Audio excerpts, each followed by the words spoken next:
Thanks. Good afternoon. My name is Abdullah Varacha. I'm a member of faculty here at GIBS, and on behalf of the Entrepreneurship Development Academy here at GIBS and JP Morgan, it gives me great pleasure to welcome you to this LinkedIn Live session. As you know, for those of you who've been following the series, we've had a number of different interactions over the last 6 weeks in the series titled Small Business Survival Strategies, obviously as a result of COVID-19.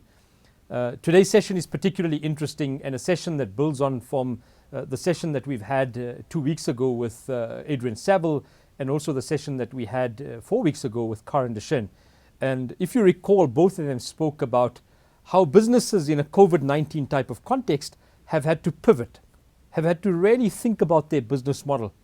And so I thought it interesting today to invite a colleague of mine, Dr. Manoj Chiba, who I'll introduce to you shortly, to really talk to us about how do we pivot and how do we think about innovation and design thinking, because there's never been a more important time to be able to think about innovation than the current context.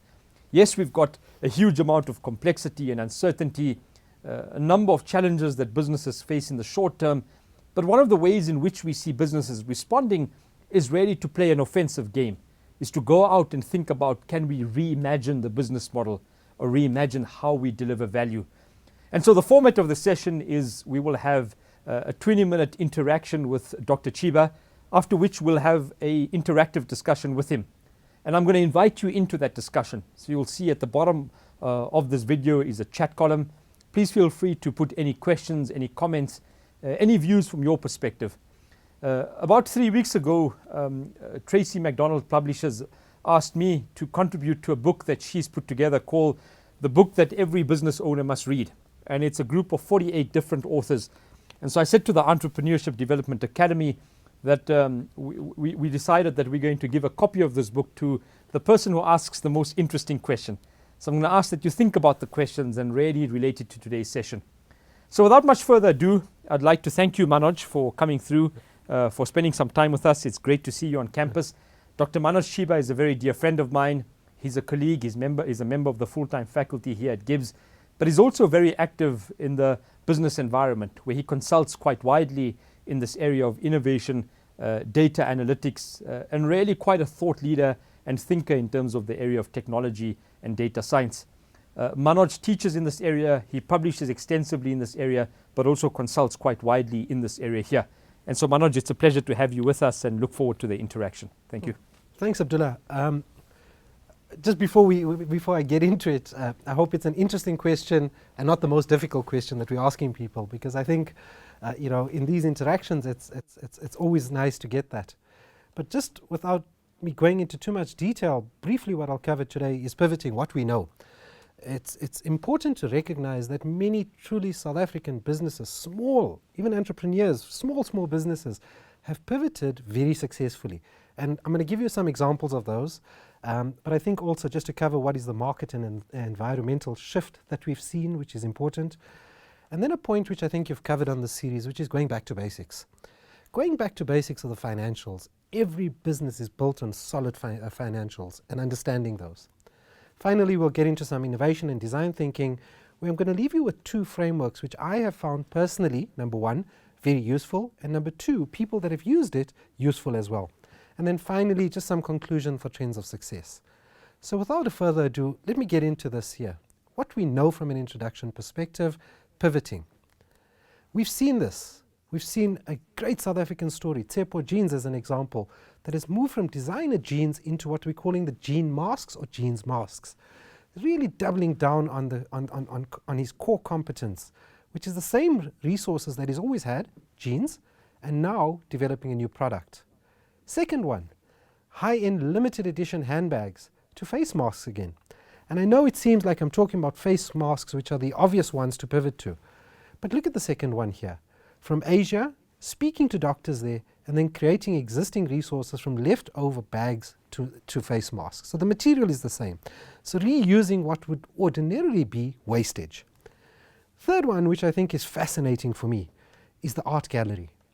From an art gallery, which is technically, Abdullah, all offline stuff, right? It's offline. To affordable art now, where we used to think of art in a gallery as high-end stuff, it's now affordable to everyone. So really getting to the brand out more, ensuring a greater income for the artists, and then also educating the general public on how to view the world of color.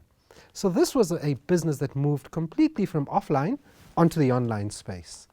Another one, a private chef to virtual cooking classes. I mean, I would personally love this here, but really about healthy food with the ingredients in your house. What's common here with these first 4 examples is how do you use the critical or the resources that you have available? Nothing new, what you have available.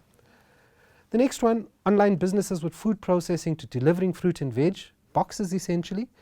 Getting suppliers from small local farmers. Can you see the ecosystem that gets created here now, Abdullah? Which is really important. So it helps the local farmers here leveraging online businesses and know-how on food processing to be suppliers and then deliver. So because you understand it, you understand what the processing is of the food, it's important. And the last point here, which I think is a very fascinating one for me because it's a slight pivot with a huge upside. myflexgym.com, which was really just about, how do I find an open slot at a gym to be able to go and say, I'd like a slot at a karate studio as an example between 1 and 2, and karate studios could then advertise open slots. And they've pivoted now to what's something called findatable.co.za. As restaurants open up now, to find a place because of social distancing and all the regulation around it, where can I go? Pre-screening yourself and then serving almost as a document storage at the back end for the restaurant owner. Therefore, taking the administrative burden away, but also saying to you and me as an example, we want to find a restaurant, where can we find a table? So I think good examples of really pivoting in the local context specifically. But the first thing that we must understand, Abdullah, is that we must acknowledge the market and environmental shift. The environment has fundamentally changed. So the operating environment has changed fundamentally for both businesses, small businesses, big businesses, medium businesses, but also for us as consumers. And that's really important to acknowledge upfront, right? And we must start avoiding buzz phrases. You and I have had many discussions over this year. The new normal. What is the new normal, right? And then we all fell on this whole thing about, listen, it's a misconception that it takes 21 days to form a new habit. It actually is anywhere between, let's call it, 18 to 254 days. So can we say in this period that we've been under lockdown, and as we start easing out, as we see other countries in the world easing out of it, is that period long enough to have created a fundamental behavioral shift?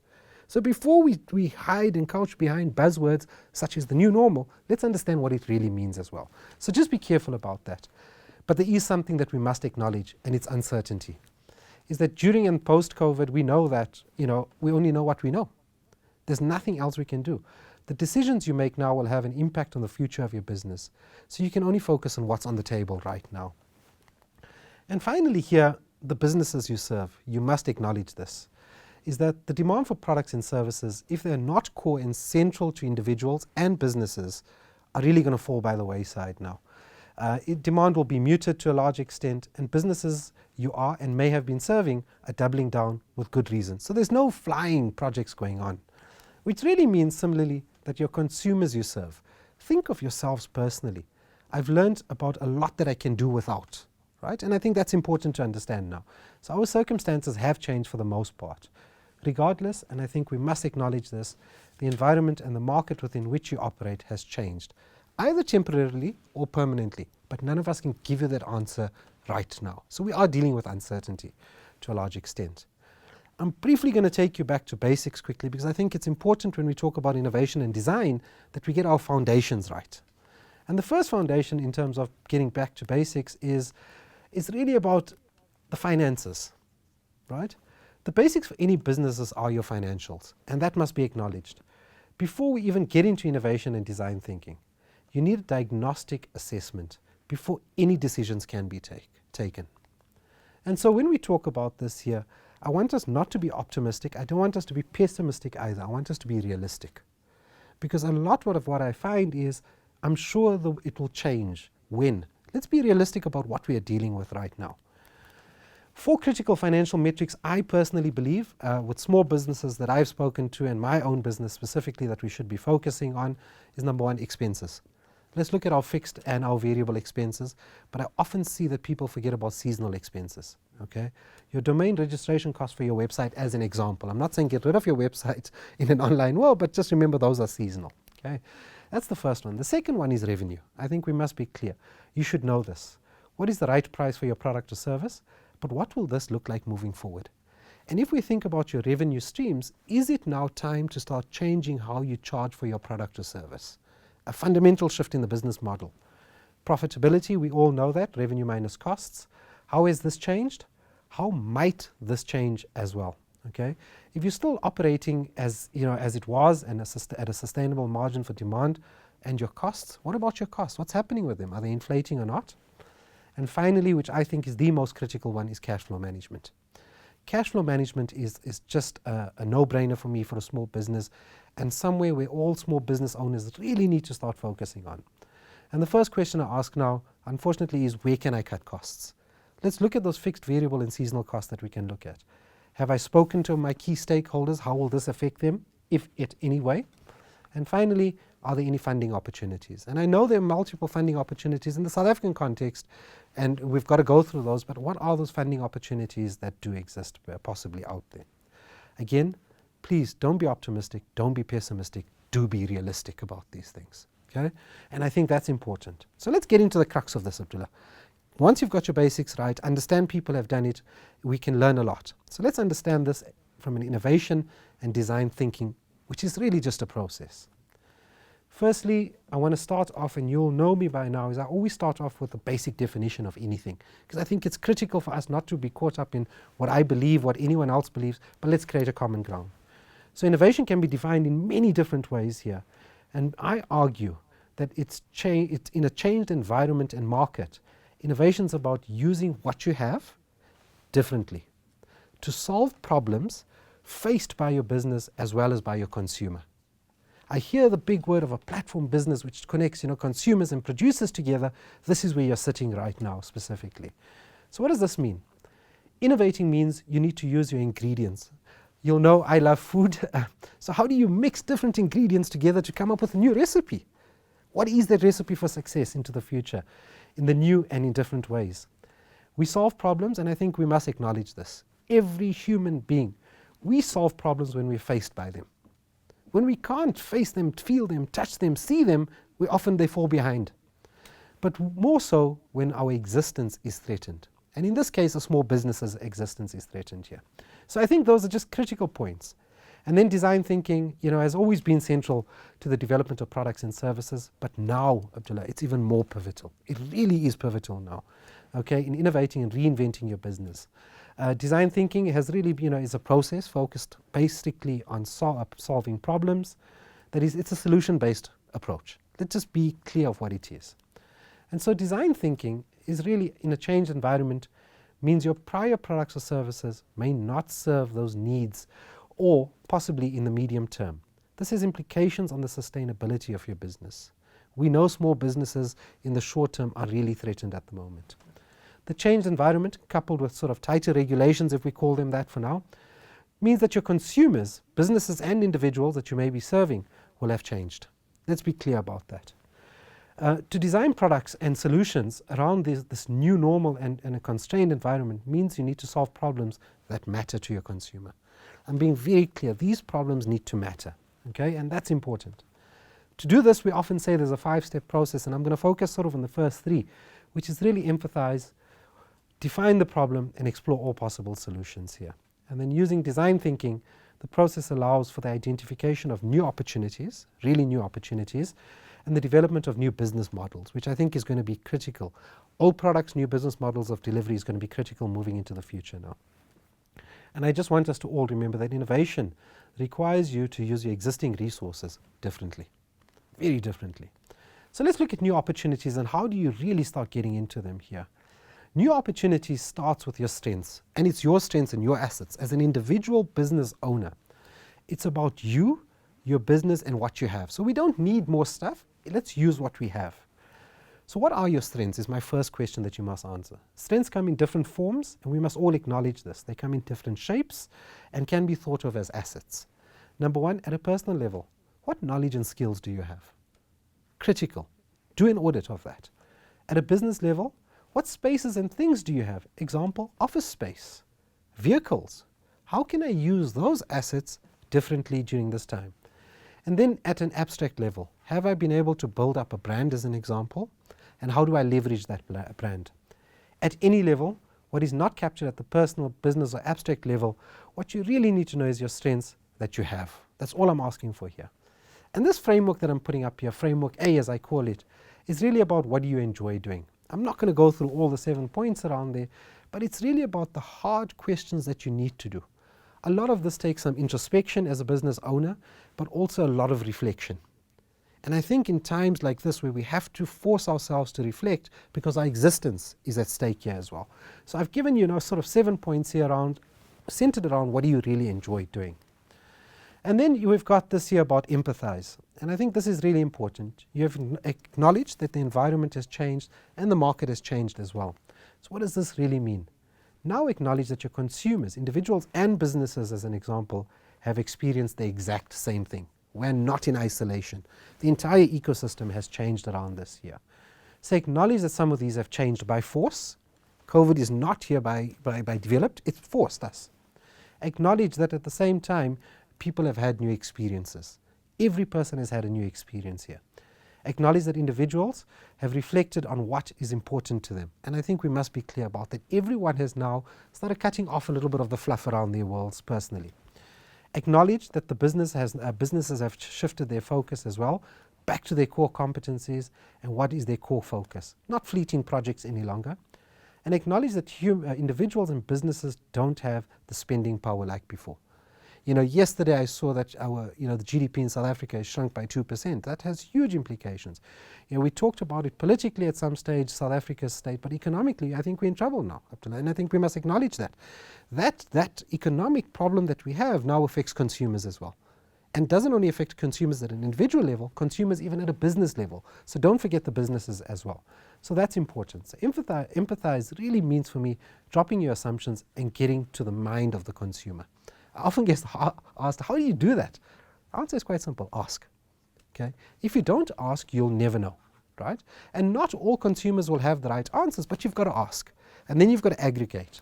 As you said in the introduction, one of my big lenses is around data analytics. It's about evidence. Not what I think, but what does the data really show me? And then I put up this framework B, which really starts now talking into what are those questions you need to ask. And there are 4 fundamental ones for me. Number 1, what has changed? Okay? As an example, quite a simple example, I now work from home, predominantly. Behavior, how has this changed? In other words, as a personal example now, I can start exercising in the morning. I don't have to wait until the end of the day. I don't have to go drop the kids off as an example in the morning, but I save some time and gives me some time to do some exercise. But how do you support the behavior? What are your needs? Do you have what is needed to exercise, Manoj? I've got access to the internet, yes, but do I have the instruments that are needed? How can I start providing those? And therefore, as a business now, do you have the current capability, or do you need to develop that capability to serve or support that behavior that has been changed or is changing at the moment? So I think it's really important that Framework A gives us an audit trail and understands diagnostically what we have. But Framework B here really starts allowing us to understand what does the consumer want. And speak to as many individuals as you can. We often say, where do I find these people? There's lots of us on social media to really gain insights and responses. This gives you really a list of new behaviors and needs. And so this takes me on to defining the problem. Framework A and B give you an understanding of the assets you have and then the needs of individuals and businesses, your consumers. So what you need to do is simply, like we've always done this here from a brainstorming perspective, cluster similar ideas into groups and then define the problem. And I hate the word problem because problem has got a very negative connotation to it. And I really want us to open up our minds and say problem is also about the opportunities that may arise. So define the problem for each of these changes, behaviors, and support for the behavior for each cluster. And then the 4 critical questions you must answer. What exact or precise need are you solving for? Be very clear and be very, very focused. What exact or precise change are you solving for? What exact or precise behavior are you solving for? And finally, what exact and precise support for behavior are you solving for? Please be clear about that. Don't try to do too much, focus. I think it's time to what I call double down and focus now. So be unambiguous and note it simplistically. Be very simple in this here. And so these generally give us rise to what we call new opportunities here. So you've got to explore possible solutions now. For each of the needs of the problems that you've identified here, write down and solve for each need. You know, the aim here is really to generate as many ideas and not be constrained by anything. Be creative. Don't get too concerned of where you're going to get the resources from.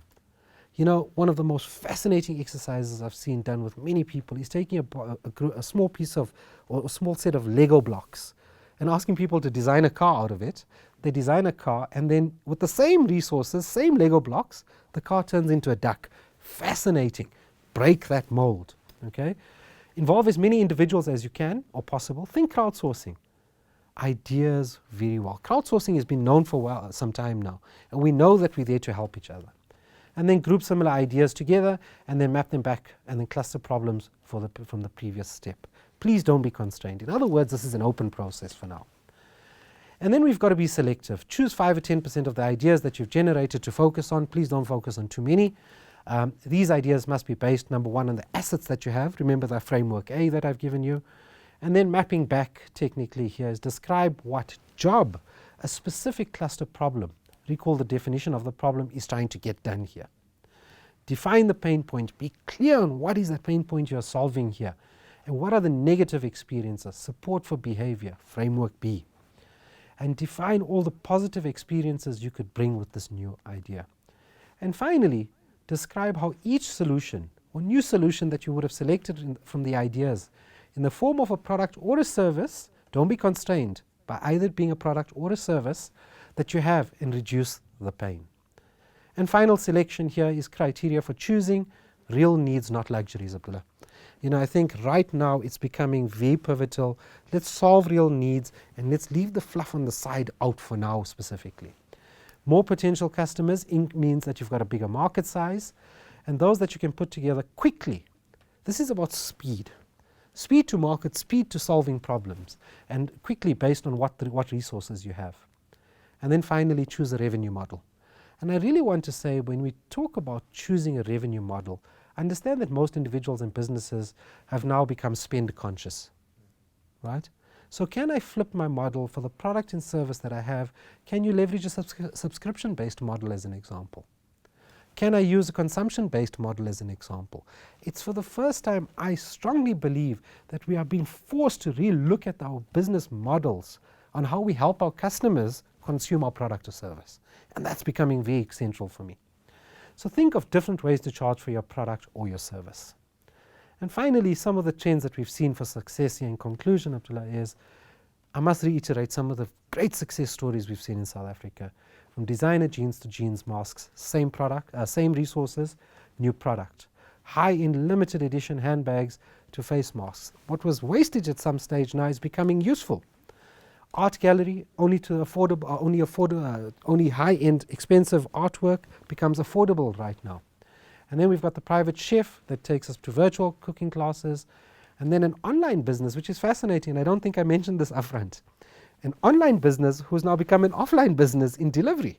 Yep. Fascinating, okay? And then myflexgym.com to restaurants in findingatable.co.za. But notice something, core competence here. So what are the common trends that we see for success for each of the small businesses that have really been thriving in a changed market and environmental conditions? They solve a need. Be clear.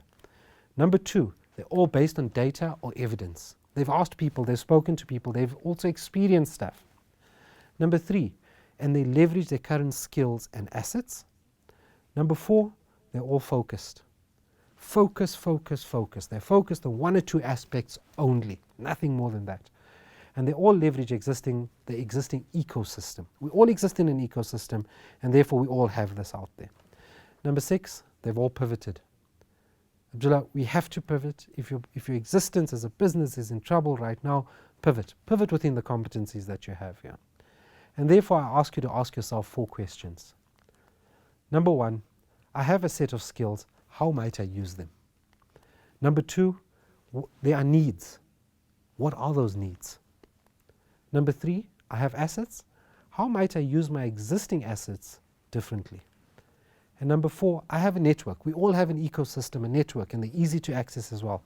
How might I leverage this for what I may need and add value to the ecosystem and network?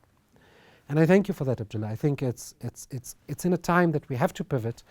No matter when we screen this or when we show this here, whether it's, in the heart of the COVID-19 pandemic or coming out of it, regardless of stage, the world and the market has changed. And we've got to acknowledge that as small businesses.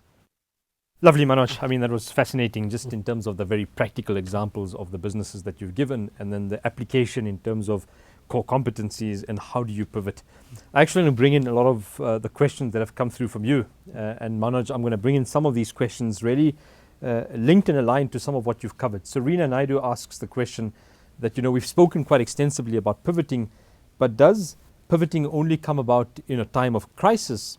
And very importantly, she asks the question that sometimes pivoting doesn't work, it fails, and it causes massive brand damage to the organization. So how do you mitigate that potential of a pivot failing and obviously having an impact in terms of sustainability or brand potential of the company?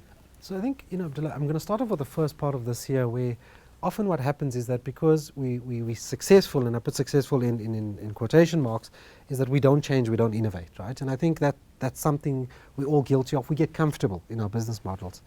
And so that hasn't really pushed the whole idea of how do we pivot. And do we only pivot now? I think it's because we're forced to pivot, we've pivoted now, okay? When we see people pivoting outside of an environment or an event that's happened, they become called disruptors, okay? It's just a different tag that comes on here. Is there brand damage? If done incorrectly, there could be. And therefore, you'll notice through the design thinking process, this is an iterative process. Yeah. And then what happens is that I take it one step even further back, is go and understand what are the needs of the market. You are using the voice of the consumer at a business B2B or B2C level to be able to really react back to them and say, listen, this is what it is. And for me, that's critical, Abdullah. It's because brand is important, but if you deliver on your brand promise, leveraging your current assets and your competencies, the small pivots have a very small chance of failure. Yeah. And if they do fail, they haven't been pushed out too widely. And don't be scared of failure. That's one of the words. I've got a great book at home that says, the F word is for failure and we shouldn't use it. Because I believe that you rather kill bad ideas quickly instead of failing fast forward. Yeah. Kill bad ideas quickly. That's important for me. 100%. Yeah.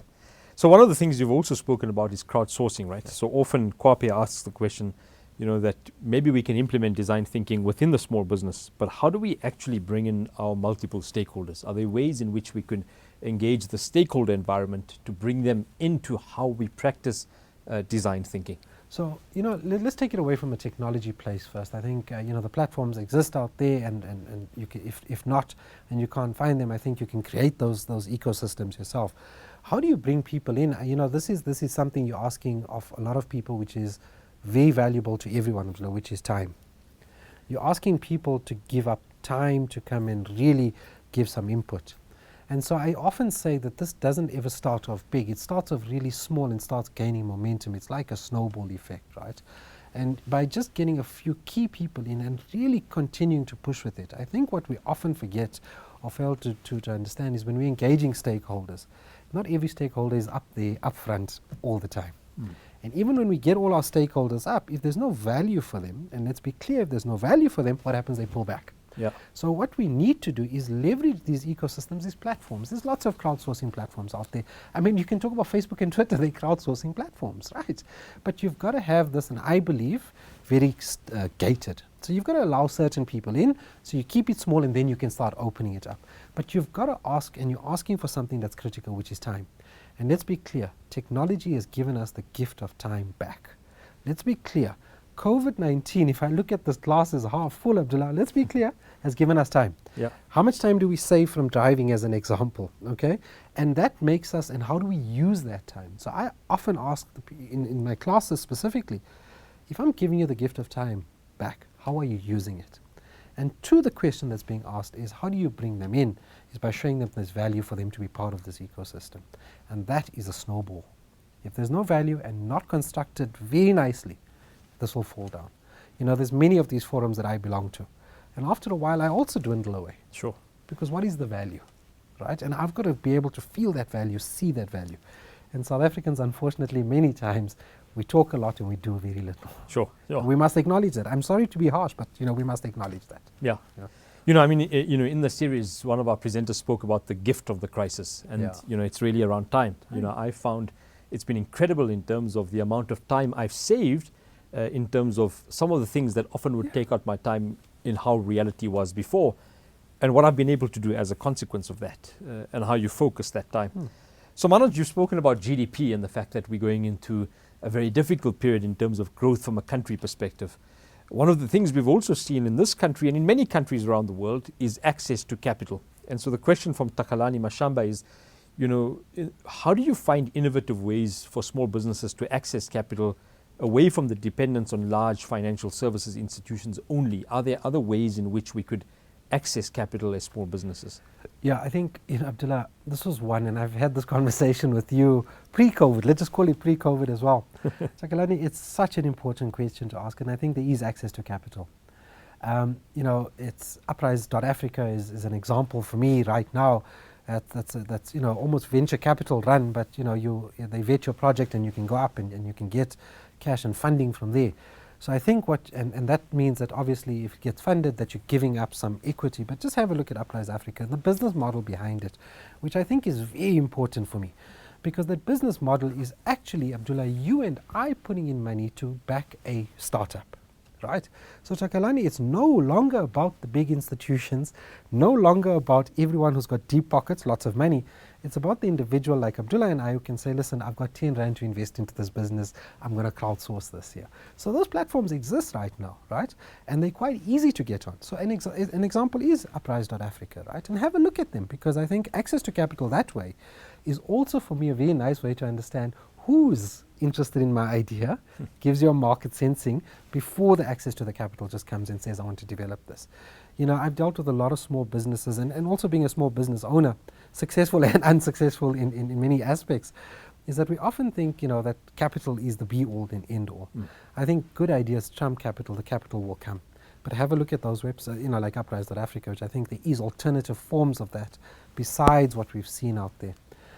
There's this huge investment into South Africa, Sub-Saharan Africa, and the African continent broadly, from the European and the US markets, because let's be clear, a dollar or a euro goes a long way in the African space.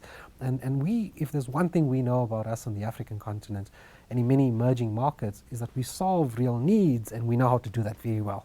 Yeah, 100%. We know that. So I want to end with one question by Tyrone Willemse. And Tyrone, I'm going to end with your question because it's a question in the auto sector, and Manoj knows that I love cars. And so Tyrone asked the question, which I've also thought about long and hard. Is South Africa has developed specific expertise in terms of working with OEMs to build and to manufacture cars.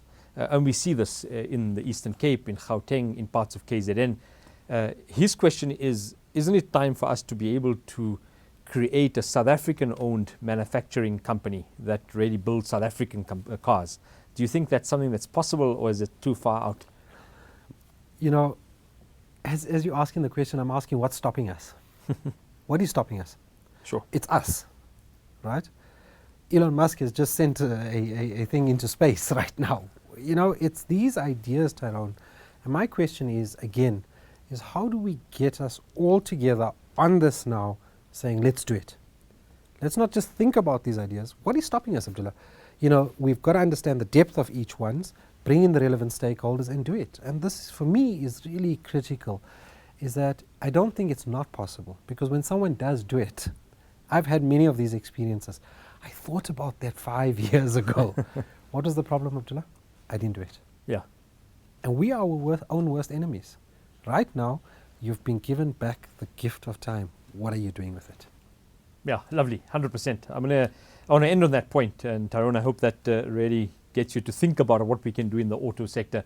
But I think it does speak to, and you spoke about the example of Elon Musk. Elon Musk grew up here in South Africa, 30 kilometers down the road in Tshwane.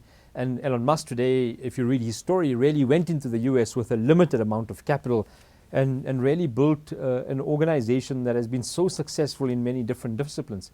Because there was no limitations. He was able to implement what he thought about. And so that's, I think, the challenge for all of us is, as we think about core competencies, as we think about our assets, as we think about where we're good at, and we look at this changing environment, we've got to think about, using your analogy, Manoj, the different ingredients that perhaps we need to put into that recipe to come out with perhaps a different output, that example of pivoting that comes together. So that is where I want to end. I want to really thank you, Manoj, for putting on a jacket today, for coming across to GIBS and for spending some time with us. And I also want to thank all of you for spending the 30 to 40 minutes with us, for all of your very valued inputs in terms of this conversation. I will announce next week who we think had the most interesting question, and we'll send the book across to you. But I also want to then invite you to next week's session, where we really further the series that we've put together. In between this week and next week, Wednesday at 1:30, if you've got any questions, please feel free to email smmehelp@gibs.co.za.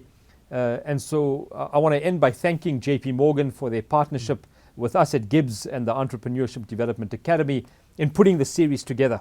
And I want to thank all of you for spending the last few sessions with us, and obviously inviting you to the session next week. Thank you very much.